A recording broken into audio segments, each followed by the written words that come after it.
Civil surgeon কার্যালয়ে আপনারা যারা ভাইভা অংশগ্রহণ করবেন তাদের জন্য আজকের এই ভিডিও। সিভিল সার্জন কার্যালয়ে আপনারা যারা ভাইভা বোর্ডে অংশগ্রহণ করবেন তাদের জন্য আজকের এই ভিডিও। তো প্রথমে একটি কথা বলে রাখি, ভাইভা বোর্ডে ভালো করতে চাইলে অবশ্যই ভাইভা রিভিউ এই বইটির পিডিএফ আপনারা সংগ্রহ করে নিতে পারেন। বইটির পিডিএফ মূল্য মাত্র 40 টাকা। বইটির পিডিএফ সংগ্রহ করতে এই নাম্বারে হোয়াটসঅ্যাপের মাধ্যমে যোগাযোগ করে বইটি পিডিএফ সংগ্রহ করে নিতে পারেন।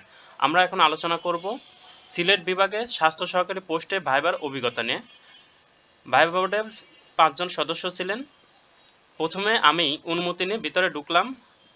নাম কি জিজ্ঞাসা করলেন তারা। আমি নাম বললাম। আপনার নামের অর্থ কি? নামের অর্থ বললাম। পৃথিবীর বড় মহাসাগরের নাম কি?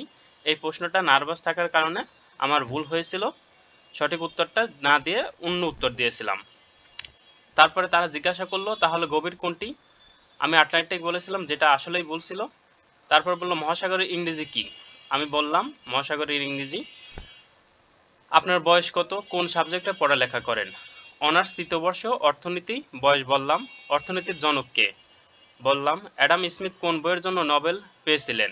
Wealth of nation. বললাম তুমি তো অনেক ভালো স্টুডেন্ট, ভালো করে পড়াশোনা করো, আসতে পারো। ধন্যবাদ স্যার, ঈশ্বরের কৃপায় সুপারিশপ্রাপ্ত হলাম। এটা ছিল একটা ভাইভা বোর্ডের অভিজ্ঞতা, যেটা আমাদের একজন ছাত্র আমাদেরকে পাঠিয়েছে। ইনশাল্লাহ তার চাকরি হয়েছে। আমরা আশা করি আপনাদের রিটেন যদি ভালো হয় এবং নিজেকে প্রেফার করতে পারেন, অবশ্যই আপনারও চাকরি হবে। সাথে আপনারা এই বইটি ভাইভা বোর্ডের জন্য ভালো করে একটু দেখে যেতে পারেন। এই বইতে যেভাবে দিক নির্দেশনাবলী দেওয়া আছে সেইভাবে যদি আপনি নিজেকে তৈরি করতে পারেন, ইনশাল্লাহ ভাইভা বোর্ডে ভালো করতে পারবেন। তো এই বইটির পিডিএফ সংগ্রহ করতে অবশ্যই এই নাম্বারে হোয়াটসঅ্যাপের মাধ্যমে যোগাযোগ করে বইটির পিডিএফ সংগ্রহ করে নিতে পারেন।